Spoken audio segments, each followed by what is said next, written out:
Hey guys, Jackbox Party Pack 7 has been out for a little while now, and I think I've played all the 5 new games enough to have a good idea of how much I like them. So I'll give my brief review of each of the new games and then I'll end the video with my thoughts on the pack as a whole. And since I do love ranking things, I'll go through the games in the order of worst to best. Let's begin! Number 5, the worst game in Pack 7 in my opinion, is Whiplash 3. Now, back like a year ago I had made the top 10 best Jackbox games video, and I didn't include Whiplash in it, and people did not appreciate that at all. Like, half of the comments were about the exclusion of that game, and calling me a bitch. Thing is, I do like Whiplash, but just because it's the most popular game doesn't mean it's the best. I don't think it is, okay? It's a very simple game in comparison to a lot of other games that I still stand by my decision to leave it out completely, 100%. So here's how Whiplash works. Each player gets 2 prompts like this one. Then you just type anything you want, but usually the funniest answer will win. Another player will have gotten the same prompt as you, and both of your answers will compete for points. The answer that will get more votes by the other players will win. And that's about it for the majority of the game. And that's how it works for all of the Whiplash games. But at least the final round in Whiplash 3 is different. Instead of typing one answer to a prompt, you type 3. Other than that, it's the same thing. I'm not sure if I prefer the final round of this game more than the previous 2, honestly. I do really like the new art style though, it looks awesome, but that doesn't really change the game in any way. I don't think the new final round is enough of a justification for there to have been a third Whiplash.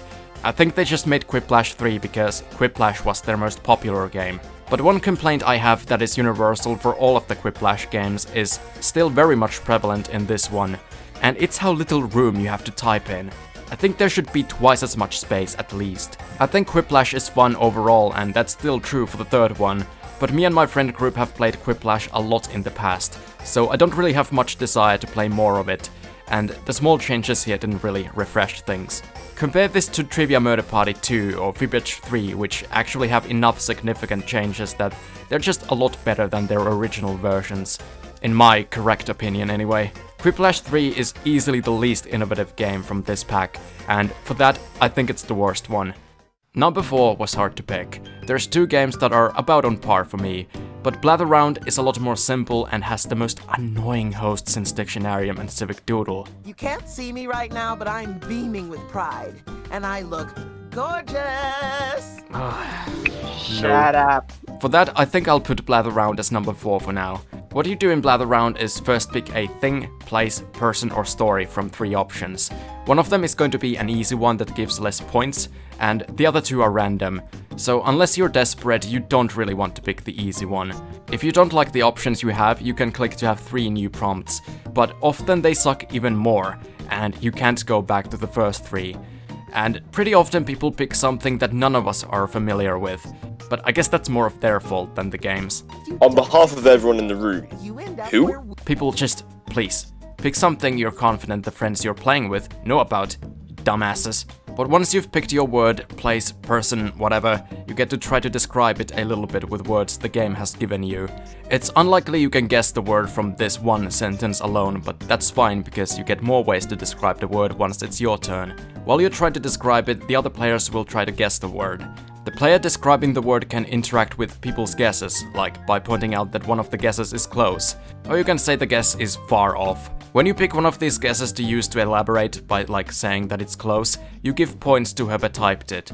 One thing I'm not really sure I like is that the person that correctly guesses the word gets way less points than the player that's describing the word, even though I think guessing is a lot harder than describing most of the time. But I don't really care about the scores anyway, so whatever. I think my favorite parts of this game are when the players guessing the word start messing around and give joke answers. With some moderation, of course. And correctly guessing or doing a good job describing your word does feel satisfying. Overall, it's a pretty good game. It's nothing amazing, we didn't even play it on the first day when the pack came out. No one was really that excited about it, but it's still a good time. Number 3, which was also a strong contender for the number 4 spot, is The Devils and the Details.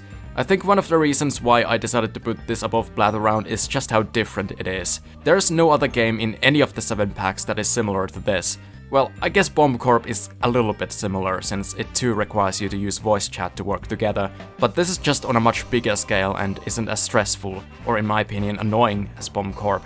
In the Devils and the Details, everyone belongs to this one, most likely highly dysfunctional family. You'll be randomly sorted to being either a parent, teen, or child. The differences between them aren't massive, but I do find it easier to be a parent. I'll explain why in a bit. You start out by doing tasks together or alone, that's up to you, but typically you'll get more points if you do them together. What I really like is that the tasks are varied. Some of them require you to give another player card directions, some of them have you describing a pattern on like a shirt or a hat, some of them require you to spell out a difficult word for another player to type it. But there are some that are actually really annoying, mostly for technical issues. A lot of the tasks where you have to swipe your mouse or rotate just don't work. It's not just me either, it's happened to a lot of us. Maybe this game is better to play on a phone, I don't know, we all play on PC. But by doing these tasks you help raise the family score. If the score is too low, you all lose. Doing tasks also gives you your own personal points, and personal points is what will determine the winner at the end. What makes this game more interesting is that everyone can do selfish tasks, which can hurt the family score but give the selfish players a lot of points. But you can stop the selfish players while they're doing these tasks, which gives the one stopping them a lot of points as well. That's probably my favorite thing to do in this game, just being on the lookout for selfish players and then stopping them for easy points. However, the way you stop the players is one thing I have an issue with. Parents have it easy here. They just need to scrub the screen, which goes by very fast and isn't at all tiresome to do. But for the other family members, it's a lot slower and more painful. I guess it makes sense for the parents to have an easy time stopping their kids from being naughty, but it does still make it a bit unbalanced when they're the best characters to play as. Still, they're not guaranteed to win or anything. It's nowhere near as unbalanced as like getting the zombie in Monster Seeking Monster from Pack 4. And it is pretty funny when one or two family members are just being selfish assholes the entire game. You will hate that player by the end. I'm so bad. Yeah, you're such an asshole. I'm a devil, man. Oh, the devil's in the details, come on. Also, if you get enough players, things will get very chaotic in voice chat. People will be talking and shouting over each other, trying to give instructions, just getting angry at each other, and I like that. Yeah, I don't know how to And then do tap it. and hold for 3 seconds. Repeat Tap and that. hold. How do I? And hold for 3 seconds. How am I working with that? Also, you can sabotage other players by pretending to help them but then giving them false instructions. But so far I don't think any of us have done that. That's something we need to try, but not on me. Do it to someone else. So overall, I think The Devils and the Details is a good game as well. Number 2 is talking points. So, like The Devils and the Details, this game requires you to talk. Not just that, you have to do improv. So for that reason alone, I was not excited for this game at all. I thought I would hate it. But as you can see by its placing, that's not at all the case. First you have to make 3 different talking points. The funnier you can make them, the better. Then all of your answers get sorted to other players and you'll have to choose one from 3 options.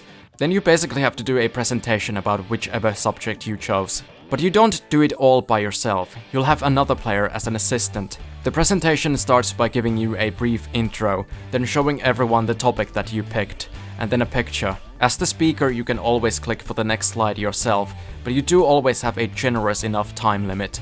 But you don't get to choose the picture yourself, your assistant does it. There's a selection of a bunch of pictures the assistant can pick from, but it's better they pick something that can somehow fit the topic. And the speaker has to improvise and talk about how that picture somehow fits the subject. This is what every woman looks like after I'm done with her. The speaker can also add their own text or drawings to the picture. The next slide is a text segue that the assistant once again picks from a few options. Then there's another assistant chosen picture, then another text segue, and then another picture. And then it always ends with a thank you.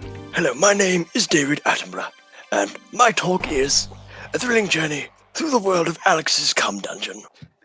So, let us embark on this wonderful journey together. Here!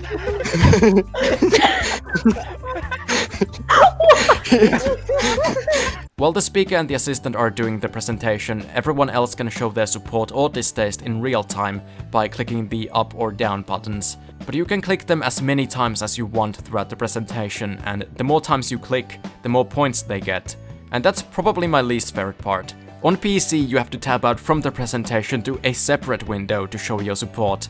But I don't want to miss out on the presentation. You get more points from your audience if they're not even watching the presentation. That's stupid!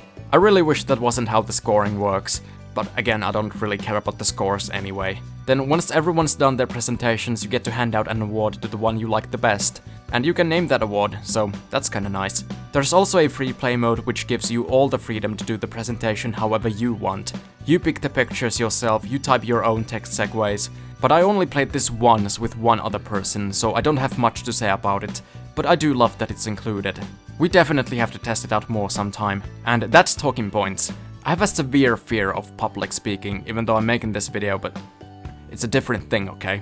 I'm not doing this live. But I still love this game despite that. It's a great game. It's up there among the best Jackbox games ever, if you ask me.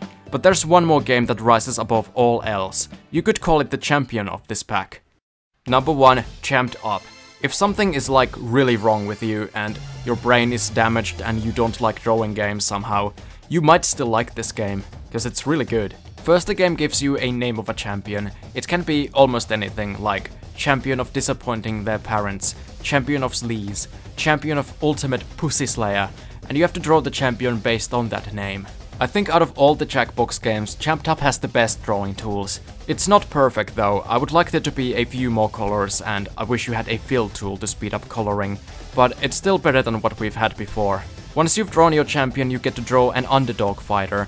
The way it works is that you see someone else's champion, but only the drawing. You won't know what they're the champion of, so you have to look at the drawing and try to analyze what it could be the champion of and work with that. Then the battle begins. In round 1 they pit the champions versus their underdog opponents, then everyone picks which one fits the prompt better, or is just funnier. But here's why I think this might be the best drawing game out of all of them, and why even people that don't like drawing might like this. You can do well in this game even if you're shit at drawing. What matters most is how well the drawing fits the prompt and how funny people find it. But like a lot of Jackbox games, I think it's best to play this with people you share lots of inside jokes with. Then in round 2 you again draw a champion and an underdog, but the actual matches will be different. It starts off the same, but after you've all voted, the name of the champion will change. Like, it can start off as champion of looking dope, but then changes to champion of youth culture.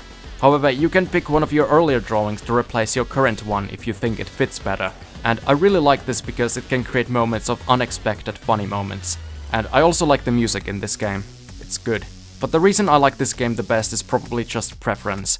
I much prefer drawing games over games where you have to talk. I think for a lot of people talking points will be their favorite. But hey, this is my list, so you're wrong, suck my dick.